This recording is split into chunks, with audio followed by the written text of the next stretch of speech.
Hello बच्चों, मैं हूं विमल प्रताप। हम लोग ह्यूमन हेल्थ एंड डिजीज पढ़ रहे थे, ठीक है। जिसमें हम लोगों ने 7 लेक्चर देख लिया था, ठीक है।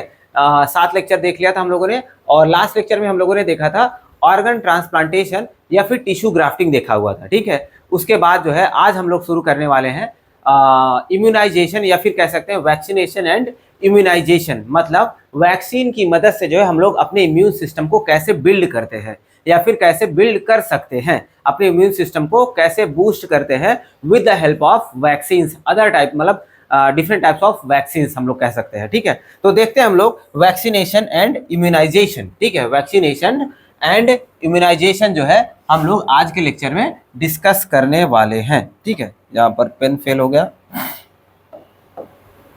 ठीक है। वैक्सीनेशन एंड इम्यूनाइजेशन, ठीक है। इसमें देखिए हम लोगों ने, मैंने क्या क्या बताया आपको, इसमें जो है हम लोग कुछ वैक्सीन का इस्तेमाल करके, ठीक है, कुछ वैक्सीन जैसे डिफरेंट टाइप ऑफ वैक्सीन आप लोग लेते नहीं है। जैसे अभी कोविड-19 का वैक्सीन आया हुआ था, ठीक है। जब कोरोना चल रहा था तो कोविड-19 वैक्सीन आया था ना, उससे क्या होता था, हम लोग वैक्सीन ले लेते थे तो बाद में हमको कोरोना नहीं होगा, या ठीक है, वो बीमारी नहीं होगा। ऐसे क्या होता है, अलग अलग टाइप की हमको बचपन में वैक्सीन लगाई जाती है, जिसकी मदद से क्या होता है, बाद में चल करके हम पर्टिकुलर बीमारी के अगेंस्ट क्या हो जाते हैं, रेजिस्टेंट हो जाते हैं। मतलब उसके खिलाफ, मतलब हमारे अंदर पहले से एंटीबॉडी बनी हुई है तो वो बीमारी कभी भी हमको होगी ही नहीं, ठीक है। मतलब अगर बहुत ही ज़्यादा पैथोजन आ गया तो वो अलग बात है, लेकिन हमारा इम्यून सिस्टम उससे लड़ेगा जरूर, ठीक है। तो इसी को कहते हैं वैक्सीनेशन एंड इम्यूनाइजेशन, ठीक है। देखिए क्या कह रहा है point, in this process some vaccines are introduced. इसमें क्या किया जाता है, कुछ वैक्सीन को आपकी बॉडी में इंट्रोड्यूस किया जाता है, ठीक है। यहाँ आपकी बॉडी में इंट्रोड्यूस किया जाता है to produce the active immunity, ठीक है। मतलब जो यहाँ पर इम्यूनिटी बन रही है वो कैसी इम्यूनिटी है, एक्टिव है। हमारी बॉडी खुद एंटीबॉडी बना रही है, याददाश्त मेंटेन कर रही, मेमोरी डेवलप कर रही है। ऐसा नहीं कि बाहर से हम लोगों ने एंटीबॉडी ही बना करके दे दिया, नहीं, वो तो पैसिव में हो जाएगा। यहाँ पर क्या है, ये एक्टिव टाइप की इम्यूनिटी है, ठीक है। मतलब यहाँ पर हम लोग पैथोजन के ही कुछ एंटीजन, टॉक्सिन्स या फिर कुछ ऐसा केमिकल ही पैथोजन से ही निकाल करके देते हैं जो आपको नुकसान तो नहीं करेगा, लेकिन उसके खिलाफ आपकी बॉडी को जानकारी दे देगा कि ये पर्टिकुलर बीमारी इनको कभी ना कभी हो सकती है, तो इसके खिलाफ पहले तुम एंटीबॉडी बना लो, ठीक है। इसी को बोलते हैं वैक्सीनेशन एंड इम्यूनाइजेशन। अब देखते हैं वैक्सीन की बात करते हैं। सबसे पहले वैक्सीन में क्या कह रहा है कि it is a suspension of inactivated और किल्ड पैथोजन। देखो वही चीज मैंने आपको बताया अभी कि वैक्सीन में क्या किया जाता है, या तो इनएक्टिवेटेड, मान लो जैसे जैसे कॉलेरा के लिए जो है, तो कॉलेरा के लिए विब्रियो कॉलेराई नाम का पैथोजन बैक्टीरिया जो होता है वो कॉलेरा कॉज करता है, ठीक है। तो अब हम क्या करेंगे, विब्रियो कॉलेराई को लेंगे, उसको पीट पीट करके अधमरा कर देंगे, या फिर कह सकते हैं एकदम से मतलब खत्म ही, वो कुछ नहीं कर सकता, एकदम से ऐसा कर दिया हम लोगों ने, ठीक है। अब उसको क्या करेंगे, उसको सीरीज में भर करके जो है किसी पर्टिकुलर पर्सन को जो है इंजेक्ट कर देंगे, ठीक है। अब वो क्या होगा, अब वो विब्रियो कॉलेराई नाम का बैक्टीरिया जो कॉलेरा कॉज करने वाला था, अब उसका इतना औकात नहीं रह गया है कि वो तुमको कॉलेरा कॉज करे, लेकिन अब उसके पास वो एंटीजेंस तो है ना। तो जैसे वो तुम्हारी बॉडी में जाएगा, तुम्हारा इम्यून सिस्टम तुरंत एक्टिवेट हो जाएगा, देखेगा अरे ये तो पैथोजन आ गया, ठीक है, इसके खिलाफ फटाफट एंटीबॉडी बनाओ। तो ढेर सारा एंटीबॉडी उसके खिलाफ बना लिया जाएगा और उसको पहचान करके रख लिया जाएगा कि भाई ऐसा जो है भविष्य में कभी भी आएगा तो इसको हम लोग तुरंत खत्म कर देंगे, नास्तो नाबूद कर देंगे, ठीक है, डिस्ट्रॉय कर देंगे, ठीक। तो वही कह रहा है कि या तो हम लोग क्या करते हैं, इनएक्टिवेटेड पैथोजन लेते हैं, मतलब उसको एकदम से निष्क्रिय कर दिया है, या फिर किल्ड पैथोजन लेते हैं, या फिर उसको मार ही डाला है, ठीक है। मान लो इनएक्टिवेट करने के बाद भी जो है तुम्हारी बॉडी में जा करके कैसे न कैसे करके एक्टिवेट हो गया, तो तब तो तुम्हारे लिए हानिकारक हो सकता है। तो कोई कोई पैथोजन को इनएक्टिवेट करके लेते हैं और कोई कोई पैथोजन को मार के ही लेते हैं, ठीक है। इससे क्या हो जाता है, इससे हमको ये फायदा हो जाता है कि तुम्हारी बॉडी जो है खुद ब खुद जो है क्या करती है, एंटीबॉडीज का प्रोडक्शन कर लेती है, ठीक है। तो कह रहा है कि और इट्स, देखो क्या कह रहा था, it is a suspension of inactivated और किल पैथोजन और इट्स एंटीजेनिक मटेरियल। मान लो भाई उसके ऊपर भी क्या होगा, सभी सेल्स के ऊपर क्या होते हैं, खुद के क्या होते हैं, एंटीजन्स होते हैं ना। जैसे इसके ऊपर भी मान लो ये वाला एंटीजन होगा ऐसे, ठीक है। तो इसका एंटीजन ही मान लीजिए, कहीं कहीं तो हमने क्या किया, इसके एंटीजन को ऐसे तोड़ करके निकाल लिया, ठीक है, सिर्फ एंटीजन ही डाल दिया है, कोई इसके अंदर कोई हार्मफुल केमिकल नहीं है, सिर्फ एंटीजन है। तो तुम्हारा बॉडी, हमारा इम्यून सिस्टम क्या करेगा, वो एंटीजन को भी देख करके एंटीबॉडी बना लेगा, ठीक है। तो अलग अलग टाइप से हम लोग वैक्सीन बना सकते हैं, ठीक है, अलग अलग टाइप की वैक्सीन हम लोग बनाते हैं। तो हम लोग वही आगे देखने वाले हैं, टाइप्स ऑफ वैक्सीन ही, ठीक है, टाइप्स ऑफ वैक्सीन ही हम लोग आगे देखने भी वाले हैं। तो देखिए सबसे पहले वैक्सीन जो है, जो सबसे पहले फर्स्ट जनरेशन में बनाई गई थी, जब शुरुआत समय में जो वैक्सीन बनाई जा रही थी उसको कैसे बनाया जा रहा था, इसमें क्या करते थे हम लोग, होल ऑर्गेनिज्म को ही ले लेते थे, पूरी ऑर्गेनिज्म बॉडी को, मतलब जो पैथोजन होता था, जैसे विब्रियो कॉलरेई है कॉलरा के लिए, वो विब्रियो कॉलरेई को ही उठा लिया, तो उसको क्या कर सकते थे हम लोग, या तो मार डालते थे, ठीक है, उसको एकदम से मार ही डाला, कुछ केमिकल डाल के उसको मार डाला, या फिर लाइव एटेन्युएटेड कर दिया, ठीक है। लाइव एटेन्युएटेड मतलब अधमरा कर दिया, पीट पीट करके बेहोश कर दिया भाई उसको, ठीक है। मतलब वो कुछ उखाड़ नहीं पाएगा तुम्हारा, लेकिन हाँ तुम्हारी बॉडी में जैसे जाएगा तुम्हारी बॉडी पहचान जरूर लेगी कि ये फॉरेन पैथोजन है जो कि नुकसान पहुंचा सकता है, ठीक है। तो अब इसका वैक्सीन बना लेंगे, और फिर जैसे तुम्हारी बॉडी में इंट्रोड्यूस किया जाएगा, तुम्हारी बॉडी एक्टिवली जो है एंटीबॉडीज बनाना चालू कर देगी, ठीक है। एग्जाम्पल की बात करते हैं, एग्जाम्पल है BCG।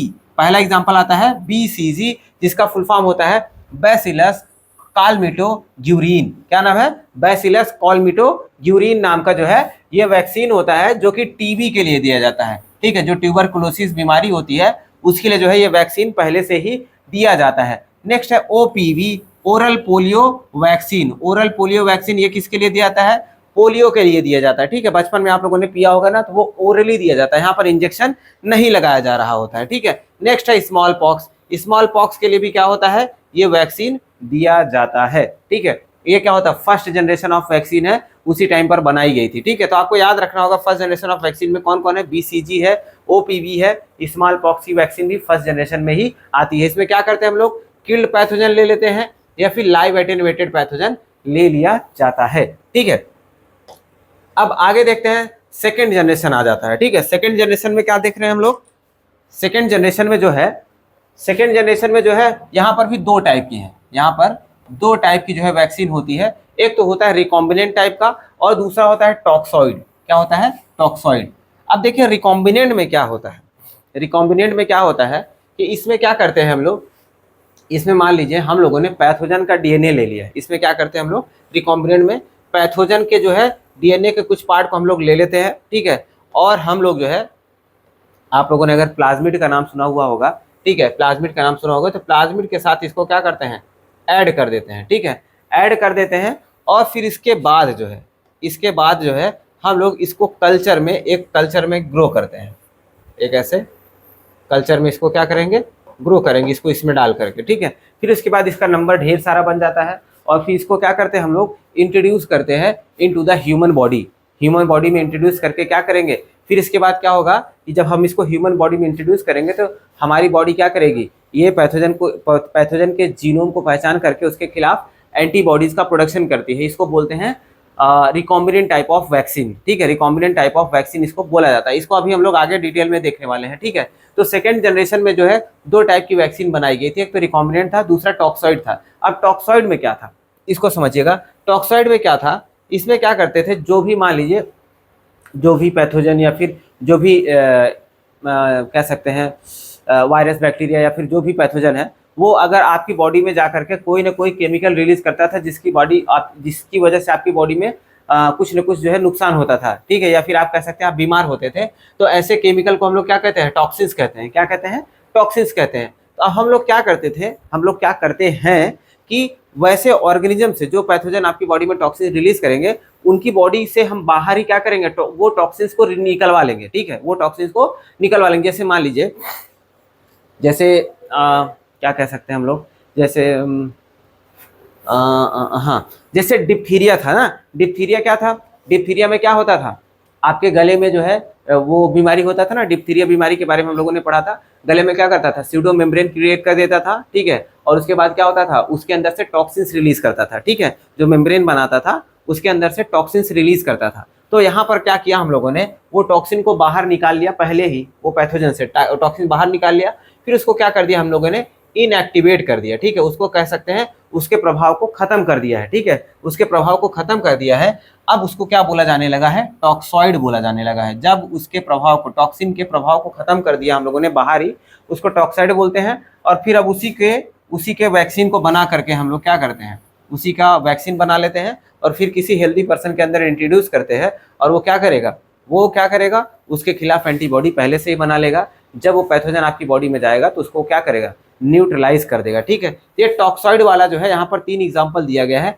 DPT इसको बोला जाता है, DPT इसको साथ में ही लिया जाता है, ठीक है। जो ये वैक्सीन होता है इसको साथ में ही लिया जाता है। इस वैक्सीन का नाम ही होता है DPT, और इसका फुल फॉर्म होता है, पहले D के लिए होता है डिप्थीरिया, और P के लिए होता है पार्चुरेसिस, और टी के लिए होता है टिटनस, ठीक है। ये डीपीटी जो होता है, डिप्थीरिया, पार्चुरेसिस और टिटनस के लिए जो है ये यूज किया जाता है एज अ वैक्सीन, ठीक है, एज अ वैक्सीन यूज किया जाता है। और ये कौन से टाइप का वैक्सीन होता है?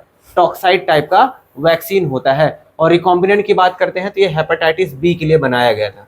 रिकॉम्बिनेंट के लिए बात करें तो रिकॉम्बिनेंट टाइप का वैक्सीन जो होता है ये हेपेटाइटिस बी के लिए बनाया गया था। और ये जो है ये सेकेंड जनरेशन ऑफ वैक्सीन बोली जाती है, ठीक है।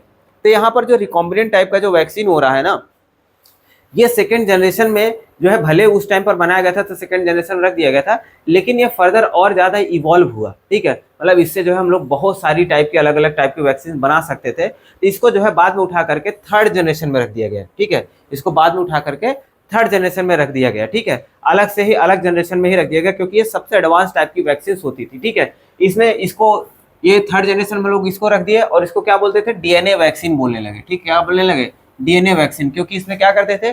डीएनए का इस्तेमाल करते थे, ठीक है। मान लीजिए कोई पैथोजन है, उसके अंदर से हम लोगों ने क्या किया, ये पैथोजन था,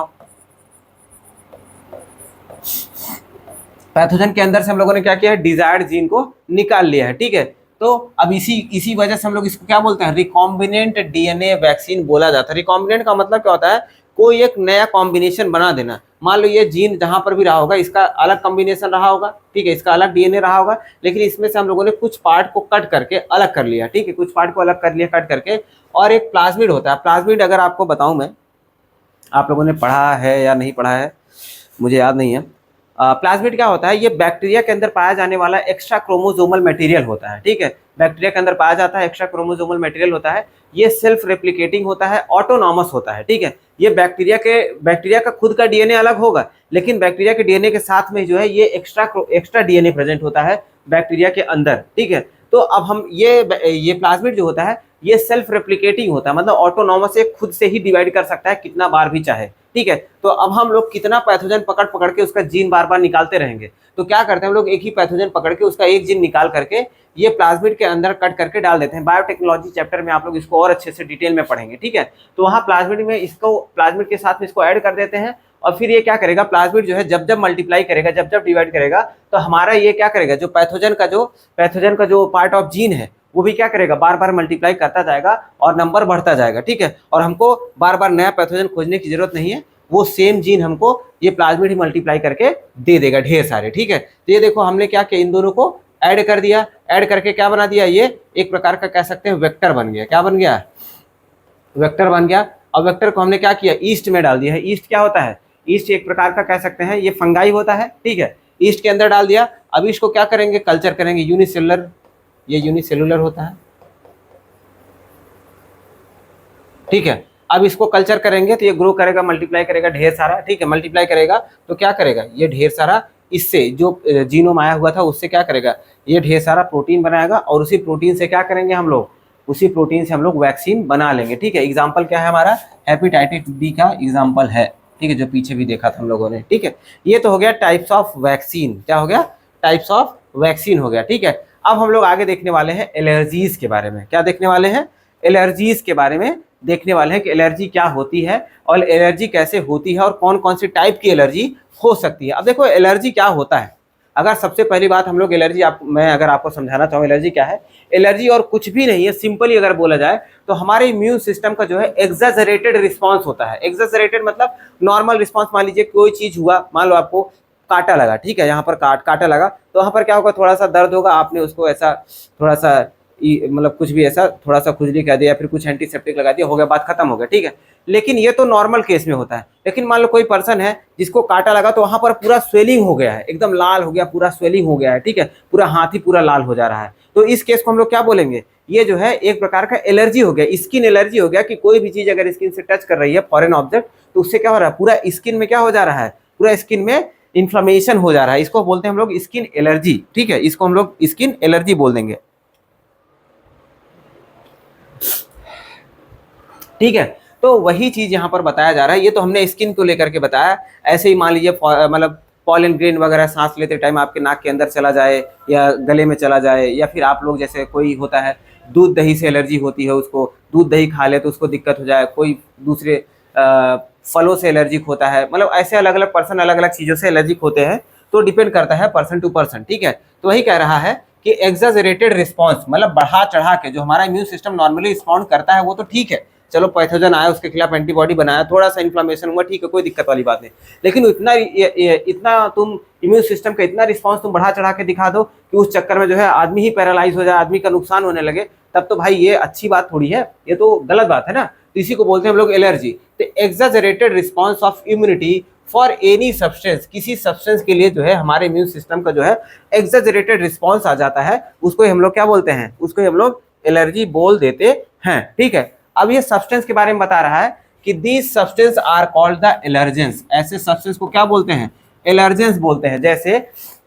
जैसे यहाँ पर जो है हम लोगों ने मैंने आपको बताया कि जैसे कांटा था, कांटा चुभने की वजह से हाथ में पूरा स्वेलिंग हो गया, तो यहाँ पर कांटा क्या हो गया, एक प्रकार का एलर्जन हो गया। या फिर मान लो पॉलन ग्रेन नाक में चला गया तो आपको सांस लेने में दिक्कत होने लगा, नाक बहने लगा, आंख बहने लगा, ठीक है। तो यहाँ पर पॉलन ग्रेन क्या हो जाएगा, एलर्जन हो जाएगा। मान लो कुत्ते बिल्ली का बाल है, वो मान लो ऐसे आपके घर में रहते हैं, कोई आपके घर में रहते हैं, आप लोग को एलर्जी नहीं है, लेकिन कोई मान लो गेस्ट आया हुआ है, उसको कुत्तों बिल्ली से एलर्जी है, तो मान लो कुत्ते बिल्ली का बाल सोफे पे पड़ा हुआ था, वो पता लगा ऐसे गलती से उसके नाक में चला गया, गलती से उसके मुंह में चला गया, आंख में चला गया, तब उसको क्या हो जाएगा, एलर्जी होने लगेगा, ठीक है। तो ये सब क्या होते हैं, एलर्जेंस होते हैं, ठीक है। जिसकी वजह से एलर्जी कॉज हो उसको बोलते हैं एलर्जेंस, ठीक है। कुछ कॉमन एलर्जेंस के बारे में बताया गया है यहाँ पर एग्जाम्पल के रूप में, जैसे डस्ट हो गया, धूल मिट्टी से भी एलर्जी हो सकता है। माइट्स जैसे कुत्ते बिल्ली के ऊपर जो छोटे छोटे कीड़े होते हैं उनको बोला जाता है माइट्स, ठीक है। एनिमल डेंडर का मतलब होता है जानवरों के बाल, जैसे कुत्ते बिल्ली के जो फर होते हैं, बाल होते हैं, उसको बोलते हैं एनिमल डेंडर। फूड प्रोडक्ट्स, बहुत सारे लोग जो है फूड प्रोडक्ट से भी एलर्जिक होते हैं, जैसे सनलाइट। अब जैसे अभी हम लोग तो जो है देसी आदमी है भाई, धूप ऊप में घूम लेते हैं, कोई दिक्कत वाली बात नहीं है, लेकिन कोई अंग्रेज को ला करके यहाँ पर इंडिया में 2 घंटे धूप में घुमा दो, उसका पूरा शरीर लाल लाल हो जाएगा, ठीक है। तो सनलाइट से भी हो सकता है, और कुछ लोगों को पॉलन ग्रेन से भी एलर्जी होता है, ठीक है। तो ये सब कुछ कॉमन एलर्जेंस हो जाते हैं। अब आगे हम लोग देखते हैं मैकेनिज्म, कैसे एलर्जी होता है, एक्चुअली में कैसे एलर्जी हो रहा होगा किसी पर्सन को, ठीक है, उसको देखते हैं हम लोग। तो जैसे मान लीजिए कोई एलर्जन आया, ठीक है, कोई एलर्जन आया, आप यहाँ पर कोई भी एलर्जन ले सकते हैं, जैसे डस्ट ही ले लीजिए आप, ठीक है। डस्ट जो है कैसे भी करके आपके बॉडी में आया, मान लीजिए आपके नोज में, नॉस्ट्रिल में इंटर कर गया, ठीक है, नॉस्ट्रिल में इंटर कर गया। तो अब यहाँ पर क्या होगा, अब नॉस्ट्रिल में जैसे इंटर करेगा तो अब वहाँ पर भी हमारी ब्लड वेसल तो है ही ना भाई, नाक में भी ब्लड वेसल है, ठीक है। तो वहाँ पर जो है इम्यूनोग्लोबिन ई रिलीज होना चालू करेगा, ठीक है। वहाँ पर क्या करेगा, इम्यूनोग्लोबिन ई, ठीक है, क्योंकि एंटीबॉडी जो है हमारा, हम लोगों ने देखा था ना, इम्यूनोग्लोबिन ई जो है एक टाइप का एंटीबॉडी होता है, ठीक है। एंटीबॉडी ई जो है रिलीज होना चालू हो जाएगा। अब ये क्या करेगा, एंटीबॉडी ई जो है ये मास्ट सेल को क्या करता है, एक्टिवेट कर देगा, मास्ट सेल को एक्टिवेट करेगा। तो मास्ट सेल में मैंने आप लोगों को बताया हुआ है कि ये 3 टाइप के केमिकल रिलीज करता है। मास्ट सेल जो है 3 टाइप के केमिकल्स रिलीज करता है। एक तो होता है हिस्टामिन, और दूसरा होता है सेरोटोनिन, और तीसरा होता है हिपैरिन, ठीक है। ये अलग अलग टाइप के केमिकल रिलीज करता है। तो यहाँ पर हमको सभी केमिकल नहीं देखना है, यहाँ पर हमको जो है सिर्फ देखना क्या है, सिर्फ क्या देखना है,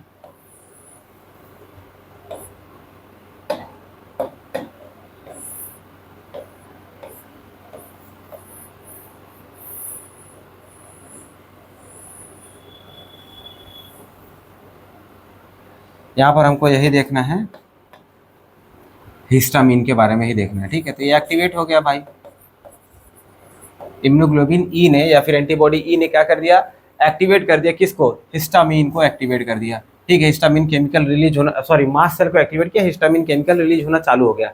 तो हिस्टामिन क्या होता है, एक प्रकार का ये वैसोडाइलेटर होता है, ठीक है। जो हिस्टामिन होता है ये ब्लड वेसल को डायलेट कर देता है। मान लो नॉर्मल ब्लड वेसल ऐसा पतला सा है, ठीक है। अब इसके ऊपर क्या होगा, ये हिस्टामिन आकर के काम करेगा और ये ब्लड वेसल नॉर्मल से क्या हो जाएगा, नॉर्मल से मोटा हो जाएगा,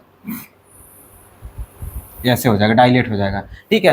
अब डायलेट होने की वजह से क्या हो जाएगा, यहाँ पर क्या होगा, ब्लड प्रेशर ज़्यादा रहा होगा जब पतला रहा होगा तो, लेकिन यहाँ पर क्या हो जाएगा, ब्लड प्रेशर गिर जाएगा। तो जिसकी वजह से इसके अंदर से जो ब्लड बह रहा है ना, इसके अंदर से जो है कुछ टिश्यू फ्लूइड या फिर कह सकते हैं कुछ केमिकल डिफ्यूज होकर के, या फिर कह सकते हैं फिल्टर होकर के जो है बाहर चले जाएंगे, ऐसे कुछ केमिकल डिफ्यूज होकर के बाहर निकल जाते हैं, ठीक है। बाहर निकल जाते हैं, ठीक है, जिसकी वजह से वहां पर क्या हो जाएगा, स्वेलिंग हो जाएगा, इन्फ्लेमेशन हो जाएगा, ठीक है, स्वेलिंग हो जाएगा, इन्फ्लेमेशन हो जाएगा, जिसको हम लोग क्या बोलते हैं एक्चुअली में, जिसको ही हम लोग क्या बोल देंगे, एलर्जी बोल देंगे, क्या बोल देंगे, एलर्जी बोल देंगे, ठीक है। तो ये जो है नॉर्मल टाइप की एलर्जी है, एलर्जेन आता है तो इम्यूनोग्लोबिन ई, आप लोगों को मैंने बताया था एंटीबॉडी ई जो होता है, इम्यूनोग्लोबिन ई जो होता है, यही रिस्पॉन्सिबल होता है फॉर द कह सकते हैं एलर्जिक रिएक्शन, ठीक है, जो एलर्जिक रिस्पॉन्स आता है उसके लिए कौन जिम्मेदार है, इम्यूनोग्लोबिन ई रिस्पॉन्सिबल होता है, ठीक है। ये क्या करेगा, मास्ट सेल को एक्टिवेट करता है जहां से हिस्टामिन निकलेगा, ब्लड वेसल को डायलेट कर देगा, जिसकी वजह से क्या हो जाएगा, ब्लड प्रेशर गिर जाएगा और यहाँ पर जो ब्लड बह रहा होगा धीरे धीरे बहने लगेगा, तो यहाँ से केमिकल सब्सटेंस क्या करेंगे, फिल्टर आउट होकर के बाहर की तरफ डिफ्यूज होना चालू हो जाएंगे, जिसकी वजह से उस पर्टिकुलर एरिया में क्या हो जाएगा, स्वेलिंग हो जाएगा, ठीक है, क्या हो जाएगा, स्वेलिंग हो जाएगा, और इसी को हम लोग क्या बोलते हैं, एलर्जी बोल देते हैं, ठीक है, इसी को एलर्जी बोल दिया जाता है। अब एलर्जी अगर होगा तो क्या क्या सिम्टम्स आ सकते हैं, क्या क्या सिम्टम्स आ सकते हैं किसी को, इसको देखते हैं। देखिए क्या आ सकता है, एक्सेसिव स्नीजिंग होगा, खूब छींक आने लगेगा, ठीक है, खूब छींक आने लगेगा, रनिंग नोज हो जाएगा, नाक बहने लगेगी, ठीक है, रेडनेस हो जाएगा, वाटरी आई हो जाएगा, मतलब आपकी आंखें लाल हो जाएंगी, ठीक है, और आंखों से पानी गिरने लगेगा, ठीक। उसके बाद कह रहे हैं redness and itching of the skin, मान लो स्किन एलर्जी हुआ तो स्किन लाल हो जाएगा और उसके ऊपर क्या हो जाएगा, खुजली होने लगेगा, ठीक है, और उसके साथ में ब्रीथलेसनेस या फिर सफोकेशन भी हो सकता है, मतलब सांस फूलने का भी प्रॉब्लम हो सकता है, जैसे मान लो डस्ट वगैरह हो गया, और या फिर कह सकते हैं एनिमल डेंडर हो गया, इन सब की वजह से अगर कोई एलर्जी हो रहा है तो उसमें जो है आपको सांस लेने में भी दिक्कत आएगा, ठीक है। अब ट्रीटमेंट की बात करते हैं, ये कॉमन एलर्जी के ट्रीटमेंट की बात किया जा रहा है कि कैसे ट्रीटमेंट किया जा सकता है। तो सबसे पहले नॉर्मली आपको एंटी हिस्टामिक ड्रग देना होगा, क्योंकि नॉर्मली क्या हो रहा है, हिस्टामिन की वजह से ही जो है ये एलर्जी कॉज हो रहा है, तो एंटी हिस्टामिक ड्रग दिया जाता है। उसके साथ में स्टेरॉइड थेरेपी दिया जाता है, क्या दिया जाता है, स्टेरॉइड थेरेपी दिया जाता है। स्टेरॉइड थेरेपी में आप कह सकते हैं जैसे मान लिया कॉर्टिसोल हार्मोन, कॉर्टिसोल हार्मोन दे दिया जाएगा, कॉर्टिसोल हार्मोन दे दिया जा सकता है, ठीक है। उसके बाद में क्या कह रहा है कि एड्रेनालिन दिया जाता है, क्या दिया जाता है, एड्रेनालिन हार्मोन को भी दिया जा सकता है, ठीक है। तो इससे जो है कंट्रोल किया जा सकता है, कोई भी टाइप की एलर्जी होगी, ठीक है, कोई भी टाइप की एलर्जी होगी उसको आप ऐसे कंट्रोल कर सकते हैं, ठीक। आगे देखा जाए, अब आगे देखा जाए तो टाइप्स ऑफ एलर्जी की बात कर रहा है, कुछ जो है दो चार एलर्जी को हम लोग डिस्कस कर लेते हैं यहाँ पर कि टाइप्स ऑफ एलर्जी में कौन कौन सी टाइप की एलर्जी हम लोग देख सकते हैं, ठीक है। तो यहाँ पर जो सबसे पहली एलर्जी दे रहा है ब्रोंकियल अस्थमा, ठीक है, ब्रोंकियल अस्थमा या फिर एजमा भी इसको बोला जाता है, एजमा, ठीक है। हम लोग नॉर्मली कॉमन भाषा में इसको अस्थमा बोल देते हैं, लेकिन एक्चुअली में इसका प्रोनाउंसिएशन क्या है, एजमा, ठीक है। तो ब्रोंकियल एजमा, ठीक है, ब्रोंकियल एजमा होता कैसे है, यहाँ पर मान लीजिए एलर्जन आया, एलर्जन यहाँ पर क्या होगा, यहाँ पर एलर्जन क्या हो सकता है, डस्ट हो सकता है, एनिमल डेंडर हो सकता है,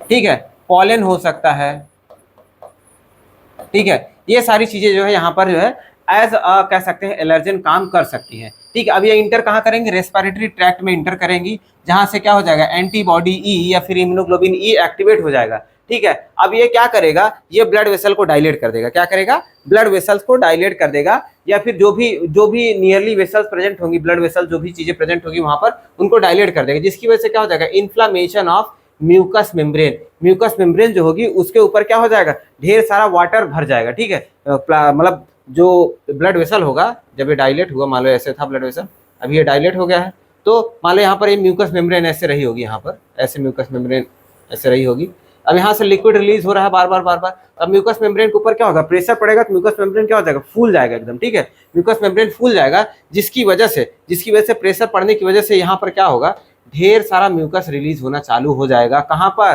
ट्रैकिया में, कहाँ पर, ट्रैकिया में,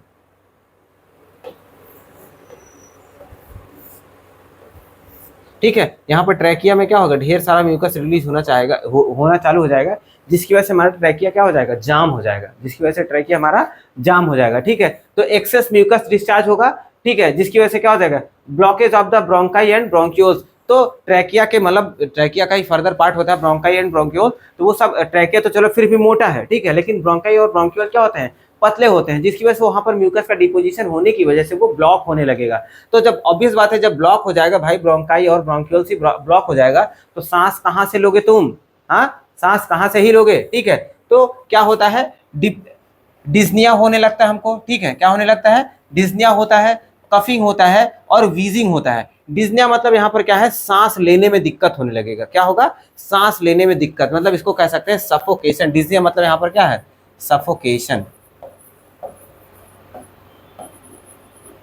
सफोकेशन होने लगेगा। कफिंग मतलब खांसी आएगा। वीजिंग मतलब ऐसे दम घुटने लगेगा आपका, ठीक है, ऐसे दम घुटने लगेगा, उसको बोलते हैं वीजिंग, ठीक है। तो ऐसा प्रॉब्लम होता है, इसको ही बोलते हैं हम लोग ब्रोंकियल एज्मा, ठीक है, ब्रोंकियल एज्मा बोला जाता है। ये कुछ पॉलन मतलब कह सकते हैं कुछ एलर्जेंस की वजह से होता है, जैसे डस्ट, पॉलन, एनिमल डंडर, इन सब की वजह से जो है ये हो रहा होता है। यहाँ पर इम्यूनोग्लोबिन ई ही है, मास्ट सेल एक्टिवेट होता है, हिस्टामिन रिलीज करेगा, जिसकी वजह से inflammation in the mucous membrane होता है, जिसकी वजह से प्रेशर आएगा म्यूकस मेम्ब्रेन के ऊपर, जो क्या करेगा, ढेर सारा म्यूकस रिलीज करेगा, जो कि ट्रैकिया से होते हुए कहाँ पर जाएगा, ब्रोंकाई और ब्रोंक्यूल्स या ब्रोंकाइटिस में। यहाँ पर गलत लिख दिया मैंने, ब्रोंकाइटिस नहीं होगा, ब्रोंक्यूल्स होगा, ब्रोंकियोल्स,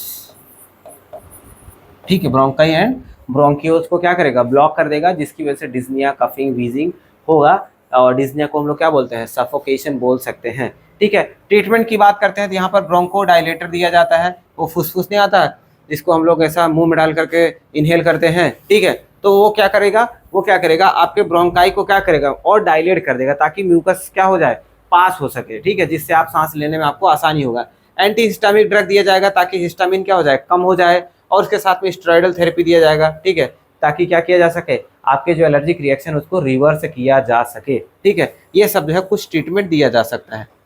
आगे हम लोग देखते हैं हे फीवर। हे फीवर क्या होता है, हे फीवर भी एक प्रकार का एलर्जी ही है, ठीक है, क्या है, एलर्जी ही है। और यहाँ पर एलर्जन कौन है, पॉलन है, ठीक है, सिर्फ और सिर्फ पॉलन है, इसको बोलते हैं हे फीवर, ठीक है। ये आई और नोज को जो है अफेक्ट कर सकता है, आंखों और नाक को जो है अफेक्ट कर सकता है, नाक के थ्रू जा सकता है और आई के थ्रू भी जा सकता है, और इन दोनों को ही अफेक्ट करेगा, चाहे जैसे जाएगा अफेक्ट दोनों को ही करेगा, ठीक है। क्या कर रहा है, रेडनेस एंड वाटरिंग ऑफ आई, हमारी आंखों को लाल कर देगा और आंखों से क्या करेगा, पानी बहने लगेगा, ठीक है। और उसके साथ में एक्सेसिव स्नीजिंग होगा और रनिंग नोज होने लगेगा, मतलब आपको छींक खूब आएगी और आपकी नाक भी बहने लगेगी, आंख बह रही है तो नाक भी बहने लगेगी, ठीक है। ट्रीटमेंट सिंपल सा है, ट्रीटमेंट यहाँ पर एंटी हिस्टामिक ड्रग ही दिया जाएगा, ठीक है, क्योंकि पॉलन आएगा, ठीक है, ये क्या करेगा, हमारे जैसे नॉस्ट्रिल में जब जाएगा, कहाँ पर जाएगा, ये नॉस्ट्रिल में ही तो जाएगा, नॉस्ट्रिल में जाएगा, या कह सकते हैं आई में भी जा सकता है, आई में जाएगा, ठीक है। वहां से क्या होगा, ये इम्यूनोग्लोबिन ई को एक्टिवेट करेगा, और इम्यूनोग्लोबिन ई क्या करेगा, ये मास्ट सेल को एक्टिवेट कर देगा, और मास्ट सेल क्या करेगा, हिस्टामिन रिलीज करना चालू कर देगा, ठीक है, हिस्टामिन रिलीज करना चालू कर देगा। और हिस्टामिन क्या करेगा, ब्लड डायलेशन करवा देगा, ब्लड डायलेशन कराने की वजह से क्या हो जाएगा, टिश्यू फ्लूइड एक्यूमुलेट होने लगेगा किनारे हर जगह पर जहां पर भी ये एलर्जी हो रहा होगा, जिसकी वजह से क्या होगा, वाटर डिस्चार्ज होगा, आंखों में पानी भर जाएगा, आंखें लाल हो जाएंगी। ये सारी प्रॉब्लम जो है आपको हे फीवर में देखने के लिए मिल सकता है। ट्रीटमेंट एंटी हिस्टामिक ड्रग ही है यहाँ पर भी, ठीक है। कुछ ना समझ में आए, एंटी हिस्टामिक ड्रग आपको याद रखना है, ठीक है।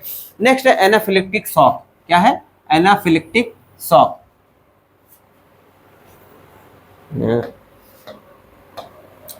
ठीक है। अब यहाँ पर क्या होता है, यहाँ पर जो है, यहाँ पर कह सकते हैं, यहाँ पर एलर्जन कौन है, यहाँ पर एलर्जन कौन है, यहाँ पर भाई स्पेशल टाइप का एलर्जन है। पेनिसिलिन हो गया, मान लीजिए स्नेक बाइट हो गया, हनी बी बाइट हो गया, ये बहुत ध्यान देना है एनाफिलिप्टिक शॉक के लिए। ये कुछ इंपॉर्टेंट या फिर कह सकते हैं कुछ स्पेशल टाइप ऑफ एलर्जेंस होते हैं जो कि हमारे बॉडी में एलर्जी कॉज कर रहे हैं, ठीक है। तो ऑब्वियस बात है, इन सब, पेनिसिलिन का तो चलो ठीक है, लेकिन snake bite, honey bee bite का, मधुमक्खी जो काटती है, बाइट मारती है, तो उन सब का तो भाई ऑब्वियस बात है, सभी के अंदर जो है कुछ ना कुछ जो है एलर्जी होता ही है, ठीक है। लेकिन यहाँ पर प्रॉब्लम क्या हो रहा है, देखिए, मान लीजिए ये कॉमन एलर्जन हमारे ब्लड में आ गए, तो क्या होगा, मास्ट एंड बेसोफिल सेल्स ये दोनों एक्टिवेट हो जाते हैं, मास्ट एंड बेसोफिल सेल्स दोनों ही एक्टिवेट हो जाते हैं, जिसकी वजह से यहाँ पर हिस्टामिन रिलीज हो रहा है, और ये क्या करता है, ये वैसोडाइलेशन कराता है इन द होल बॉडी, हमारे पूरे बॉडी में ही। इसके पहले जो भी वैसोडाइलेशन हो रहा था एक पर्टिकुलर लोकल एरिया में हो रहा था, ले ठीक है, एक पर्टिकुलर प्लेस पे, एक पर्टिकुलर ऑर्गन में हो रहा था, यहाँ पर पूरे बॉडी में ही ब्लड वेसल डायलेट हो जाएगा। आप बताइए, हमने आपको बताया था ब्लड वेसल जब डायलेट होगा तो ऐसे थोड़ा सा ब्लड वेसल ऐसे चौड़ा हो जाता है, जिसकी वजह से क्या होता है, ये टिश्यू फ्लूइड बाहर डिफ्यूज होने लगता है, ऐसे बाहर निकलने लगेगा, ठीक है। तो बताइए, ये पर्टिकुलर एक जगह पे था, ठीक, इसके पहले। लेकिन यहाँ पर क्या हो रहा है, यहाँ पर पूरी बॉडी में ही हो गया। तो आप बताइए पूरी बॉडी में ही जब ब्लड वेसल डायलेट हो गया तो ब्लड प्रेशर कितना ज़्यादा गिर जाएगा, ब्लड प्रेशर बहुत ज़्यादा गिर जाएगा। ठीक है, ब्लड प्रेशर बहुत ज़्यादा गिर जाएगा, क्योंकि ब्लड वॉल्यूम, ब्लड के अंदर से पानी सब डिफ्यूज होकर के क्या कर चला गया, टिश्यू फ्लूइड में चला गया है, ऑर्गन्स में चला गया है। ठीक है, जिसकी वजह से ब्लड प्रेशर क्या हो जाएगा, बहुत बुरी तरीके से गिर जाएगा। ठीक है, तो लीकेज ऑफ प्लाज्मा होने लगेगा, क्योंकि पूरे बॉडी में वैसोडाइलेशन हुआ है, जिसकी वजह से ब्लड वॉल्यूम क्या हो जाएगा, गिर जाएगा, ब्लड वॉल्यूम गिर जाएगा। ठीक है, और ब्लड वॉल्यूम गिर गया तो ब्लड प्रेशर भी अचानक से गिर जाएगा, ब्लड प्रेशर अचानक से गिर जाएगा। तो जिसकी वजह से हमारे ब्रेन के पास में जो है sufficient amount of blood supply नहीं हो पाएगा, और ऑक्सीजन की सप्लाई भी वहाँ पर नहीं हो पाएगी, जिसकी वजह से आदमी को जो है इंस्टेंट जो है कोमा में जा सकता है। ठीक है, इंस्टेंट जो है तुरंत कोमा में जा सकता है, और बहुत बुरी परिस्थिति हुई तो मौत भी हो सकती है। ठीक है, बहुत बुरी परिस्थिति हुई तो मौत भी हो सकती है। इसको बोलते हैं एनाफिलेक्टिक शॉक। मान लो किसी को पेनिसिलिन दिया गया तो पेनिसिलिन की वजह से हो गया, या फिर स्नेक बाइट की वजह से हो गया, हनी बी बाइट की वजह से हो गया, तो ऐसा केसेस देखने के लिए मिल सकते हैं आपको एनाफिलेक्टिक शॉक में। ठीक है, ये भी एक प्रकार का एलर्जिक रिएक्शन ही होता है।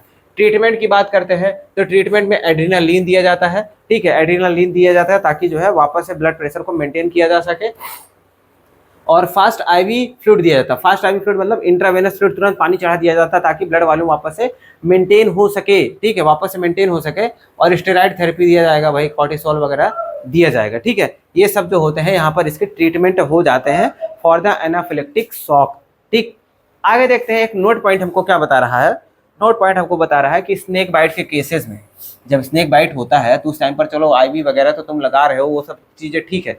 ठीक है, लेकिन उसके साथ में क्या किया जाता है, जैसे स्नेक बाइट करता है, ठीक है, उसमें जो है हम लोग क्या करते हैं, एक एंटीबॉडीज का इंजेक्शन लगाते हैं। क्या करते हैं, एंटीबॉडीज का इंजेक्शन दिया जाता है। ठीक है, एंटीबॉडीज का इंजेक्शन दिया जाता है अगेंस्ट द स्नेक वेनम। ठीक है, स्नेक के वेनम के अगेंस्ट जो है एंटीबॉडी का इंजेक्शन दिया जाता है। और ये क्या होता है, ये पहले से ही परफॉर्म्ड एंटीबॉडीज होती है, मतलब वो पहले से ही बनाई गई एंटीबॉडीज रहती हैं, वो आपकी बॉडी में जाएंगी, सीधा स्नेक वेनम को डिस्ट्रॉय करेंगी, और वो खुद भी कुछ समय के बाद डिस्ट्रॉय हो जाती हैं। ठीक है, तो इसी वजह से हम लोग बोलते हैं कि यहाँ पर स्नेक बाइट के केस में injection given to the patient. ठीक है, पेशेंट को इंजेक्शन दिया जाता है जिसके अंदर क्या होता है, परफॉर्म्ड एंटीबॉडीज होती हैं अगेंस्ट द स्नेक वेनम। ठीक है, सांप के जहर के खिलाफ जो है पहले से बनाई हुई एंटीबॉडी हम लोग लैब में रखे रहते हैं, या फिर इंजेक्शन के फॉर्म में आता है, उसको दिया जाता है। ठीक है, और इसको जो हम लोग कह सकते हैं एक टाइप का ये पैसिव इम्यूनाइजेशन है ना, यहाँ पर पहले से ही एंटीबॉडी बाहर बना करके किसी पेशेंट को दिया जाएगा, तो ऐसे टाइप के इम्यूनाइजेशन को क्या बोलते हैं, पैसिव इम्यूनाइजेशन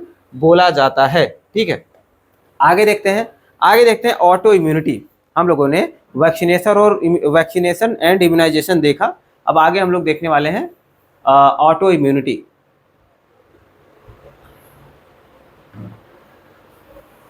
देखिए ऑटो इम्यूनिटी की बात क्या है भाई, ऑटो इम्यूनिटी का मतलब ये है कि देखो नॉर्मली क्या होता है, हम लोग तो भाई हमारी बॉडी का इम्यून सिस्टम ठीक ठाक काम करता है, फॉरेन पैथोजन से, बैक्टीरिया वायरसेस से क्या करता है, हमारी बॉडी लड़ती है। ठीक है, उनके खिलाफ लड़ करके हमको प्रोटेक्ट करने का काम करती है। ठीक है, कैसे करती है, WBC सेल्स की मदद से करती है, ढेर सारे लिम्फोसाइट सेल्स बनाती है, और ढेर सारे एंटीबॉडीज़ का प्रोडक्शन करती है, जिससे जो है हमको फॉरेन पार्टिकल से, फॉरेन ऑब्जेक्ट से या फॉरेन पैथोजन से बचाती है। ठीक है, लेकिन कभी कभी क्या हो जाता है, कभी कभी एक्सीडेंटली अब देखो हमारा नॉर्मल इम्यून सिस्टम सेल्फ और नॉन सेल्फ सेल्स के बीच में जो है डिफ्रेंशिएशन करना आता है इसको। ठीक है, अपनी कोशिकाओं को, बाहरी कोशिकाओं को जो है डिफ्रेंशिएट कर पाता है कि हमारी बॉडी की सेल्स हैं, ये बाहर की सेल्स हैं। ठीक है, बाहर वाली सेल्स को पैथोजन मान करके उनको डिस्ट्रॉय करता है। लेकिन कभी कभी क्या हो जाता है, एक एक्सीडेंट होता है हमारी बॉडी के अंदर ही, हमारी बॉडी के इम्यून सिस्टम से गलती होती है, और हमारे कोई बॉडी ऑर्गन के खिलाफ या हमारे कोई बॉडी ऑर्गन के टिश्यूज़ के खिलाफ क्या करता है, हमारा इम्यून सिस्टम उसके खिलाफ ही एंटीबॉडी बना देता है। ठीक है, कोई पर्टिकुलर ऑर्गन के खिलाफ एंटीबॉडी बना लेगा, जिसकी वजह से क्या करेगा, उस पर्टिकुलर ऑर्गन को डिस्ट्रॉय करना चालू कर देगी, हमारा इम्यून सिस्टम ही उसको डिस्ट्रॉय करना चालू कर देगा। ठीक है, वो भूल जाएगा कि ये मेरा है या बाहर का है, कुछ भी नहीं। ठीक, उसको लगेगा कि ये बाहर का ही है, और उसको डिस्ट्रॉय करना चालू कर देगा। ठीक है, तो इसी को बोलते हैं हम लोग ऑटो इम्यूनिटी। ठीक है, इसी को क्या बोला जाता है, ऑटो इम्यूनिटी बोलते हैं। देखिए क्या लिख रहा है, कह रहा है higher vertebrates have ability to distinguish between the foreign molecules from the self cell. देखो हमारे पास कैपेसिटी है फॉरेन मॉलिक्यूल से सेल्फ सेल को पहचानने के लिए। ठीक है, मतलब सेल्फ और नॉन सेल्फ को डिफरेंशिएट कर पाते हैं। ठीक है, अब यहाँ पर क्या होता है, कभी कभी क्या होता है, some time due to genetic और अदर अननोन रीजंस। ठीक है। कभी कभी जेनेटिक रीजन होता है, मान लीजिए मम्मी पापा के जीन में कुछ प्रॉब्लम रही होगी जिसकी वजह से वो बच्चे के अंदर प्रॉब्लम आ सकता है, या फिर कोई अननोन रीजन, यहाँ पर कोई अभी पुख्ता सबूत हमको मिला नहीं कि ऐसा क्यों होता है। Body unable to differentiate between self and foreign molecule. अब इस केस में क्या हो गया कि वो सेल्फ और फॉरेन मॉलिक्यूल को डिफ्रेंशिएट नहीं कर पा रहा, मतलब अपने ही सेल को ही वो फॉरेन मॉलिक्यूल मानने लगा है, ठीक है, अपने ही सेल को फॉरेन सेल मानने लगा है या फिर फॉरेन मॉलिक्यूल मानने लगा है, और start attacking on the self cell, और अपनी कोशिकाओं को ही मारना चालू कर देगा। इसी को बोलते हैं ऑटो इम्यूनिटी, ठीक है, इसी को क्या बोलते हैं, ऑटो इम्यूनिटी बोला जाता है, ठीक है। तो देखिए यहाँ पर क्या बता रहा है, जिसकी वजह से क्या होता है, this results in damage of body, जिसकी वजह से हमारी बॉडी का या फिर कह सकते कोई पर्टिकुलर सेल या पर्टिकुलर ऑर्गन पर्टिकुलर टिश्यू क्या होता है, डैमेज होना चालू हो जाता है, जिसको हम लोग क्या बोलते हैं, ऑटो इम्यून डिजीज बोल देते हैं, जिसको क्या बोलते हैं, ऑटो इम्यून डिजीज बोलते हैं।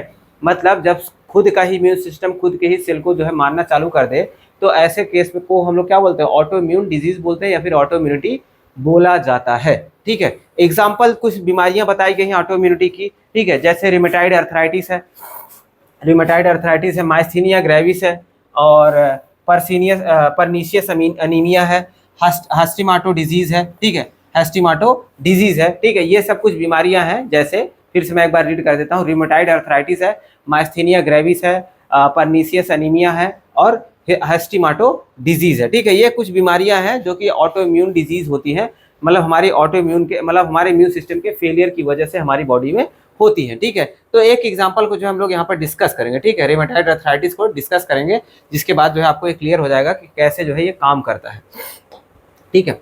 तो देखिए यहाँ पर रिमेटाइड अर्थराइटिस जो होता है ये जॉइंट्स में होता है, कहाँ पर होता है, हमारे जॉइंट्स में अक्सर ये होता है। कहाँ पर होता है, हमारे बोन की जॉइंट्स में, ठीक है, बोन की जॉइंट्स में होता है, ठीक है। तो यहाँ मान लीजिए एक ऊपर एक बोन है, ठीक है, ये क्या है, बोन है, ये भी एक बोन है, ठीक है। ये दोनों के बीच में क्या है, साइनोवियल जॉइंट है यहाँ पर, ठीक है, साइनोवियल जॉइंट है।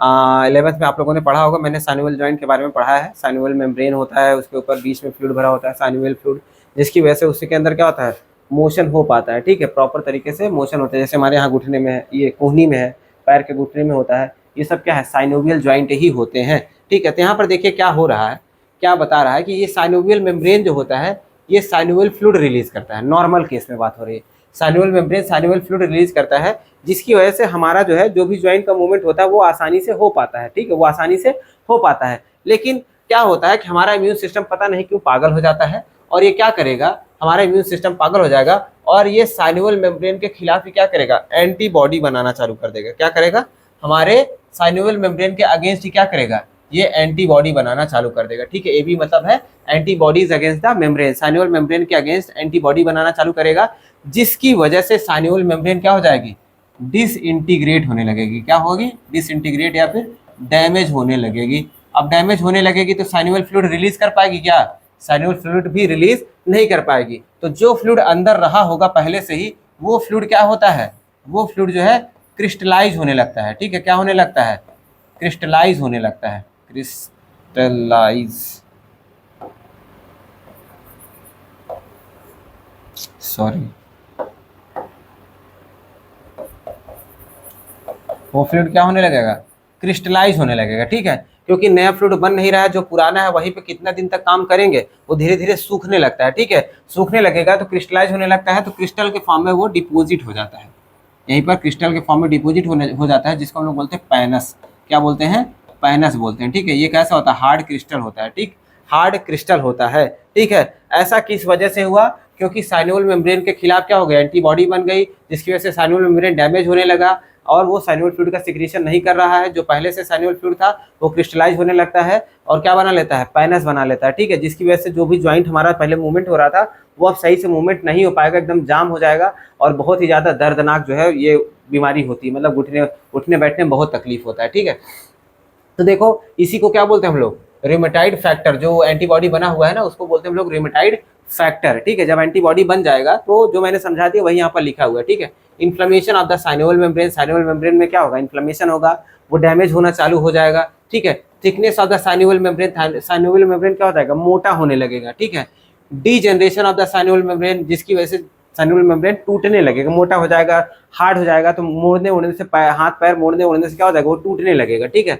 और उसके बाद क्या करें, फॉर्मेशन ऑफ हार्ड क्रिस्टल, जिसको हम लोग क्या बोलते हैं, पैनस बोलते हैं, ठीक है, जिसको हम लोग पैनस बोलते हैं। और धीरे धीरे इससे क्या हो जाएगा, इरोजन ऑफ कार्टिलेज। अब पैनस यहाँ पर क्रिस्टल बन गया है, इसके साथ में जो कार्टिलेज वगैरह लगे रहे होंगे, जो बोन को होल्ड करके रखते हैं, वो सब क्या होंगे, टूटने लगेंगे, ठीक है। और ओसिफिकेशन ऑफ लिगामेंट, जो बोन से बोन को लिगामेंट जोड़ के रखा हुआ था, वो सब क्या हो जाएंगे, उसका ओसिफिकेशन होने लगेगा, मतलब वो क्या हो जाएंगे, हार्ड हो जाएंगे, क्या हो जाएंगे, हार्ड हो जाएंगे, ठीक है। जिसकी वजह से रिजिडिटी, पेन एंड डिफॉर्मिटी हो जाएगा हमारे ज्वाइंट्स में, ठीक है। कहाँ पर हो जाएगा, हमारे ज्वाइंट्स में, जो भी हाथ पैर का ज्वाइंट्स होगा वहाँ पर क्या हो जाएगा, एकदम वो कठोर हो जाएगा, हार्ड हो जाएगा, ठीक है। और मोड़ने ओड़ने में बहुत दर्द हो जाएगा, और वो कह सकते हैं उसका स्ट्रक्चर ही का पूरा खराब हो जाएगा, जिसको हम लोग बोलते हैं डिफॉर्मिटी, ठीक है। ये तो हो जाता है रिमेटाइड अर्थराइटिस, ठीक है। इसको हम लोग नॉर्मल गठिया रोग भी हम लोग बोल सकते हैं, ठीक है। क्या बोल सकते हैं, गठिया रोग भी इसको बुलाया जा सकता है,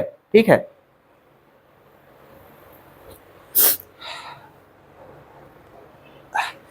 आगे देखते हैं इसका ट्रीटमेंट की बात करें, अगर हम लोग ट्रीटमेंट की बात करते हैं तो भाई इसमें पेन किलर दिया जाएगा, ऑब्वियस बात है, दर्द बहुत ज़्यादा होता है तो पेन किलर दिया जाता है। स्टेरॉइड थेरेपी दी जाती है ताकि जो है इम्यून सिस्टम का, जो है हमारा इम्यून सिस्टम इतना ज़्यादा ही अग्रेसिव तरीके से ना रिस्पॉन्स हो करे भाई कि खुद के खिलाफ ही एंटीबॉडी बनाने लगे, ठीक है।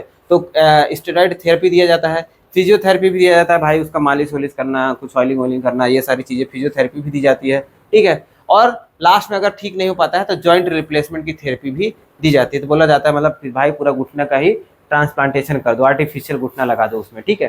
तो ऐसे किया जाता है, ठीक। तो यहाँ पर हो गया हमारा ये auto immune disease rheumatoid arthritis, ठीक है। तो ये पूरा हमारा हो गया वैक्सीनेशन एंड इम्यूनाइजेशन से रिलेटेड सब टॉपिक्स। एलर्जी हमने देख लिया, ऑटो इम्यूनिटी हमने देख लिया, ठीक है। तो इसके बाद जो है हम लोग अगले लेक्चर में ह्यूमन हेल्थ एंड डिजीज को कंटिन्यू करेंगे। आज हम लोग यहीं पर लेक्चर को अपने खत्म करते हैं, ठीक है। और मैं आशा करता हूँ आप लोगों को अच्छे से समझ में आया होगा, और अगर आप लोगों को कोई डाउट है तो प्लीज़ कमेंट सेक्शन में पूछें। और जो है आगे के, या फिर कह सकते हैं अगर आप लोगों ने पुराने लेक्चर्स मिस करे हुए हैं तो मैं जो है यहाँ पर आपको प्लेलिस्ट साइड में दे दूंगा, जिस पे आप क्लिक करके अपना वापस से पुराने मतलब पुराने लेक्चर्स को भी देख सकते हैं आप आसानी से, ठीक है। तो अभी के लिए धन्यवाद।